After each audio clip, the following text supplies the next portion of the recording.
সামনে আসেন স্যার, সামনে আসেন। বলেন স্যার, বলেন।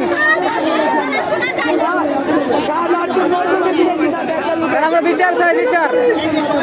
আপনারা সবাই গেটের মধ্যে ঢুকছেন, আমি নিজের চোখে দেখছি ভিতরের কারখানা আপনারা ভাঙছেন।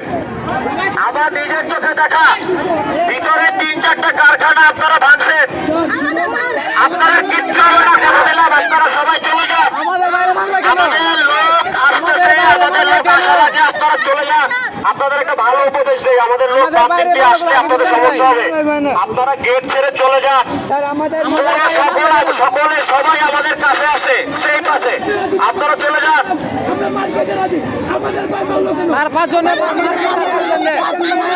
ভিতরে অনেক ভাঙচুর হয়েছে, ভিতরে অনেক ভাঙচুর হয়েছে, এর প্রমাণ আলামত আছে।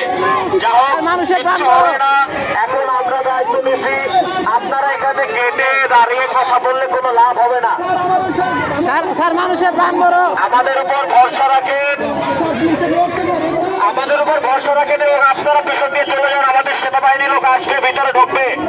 আপনারা গেটের এখানে দাঁড়ায় থাকলে আপনাদের সমস্যা হতে পারে। আপনারা দয়া করে চলে যান, আপনারা দয়া করে চলে যান, আমাদের কথা শুনেন।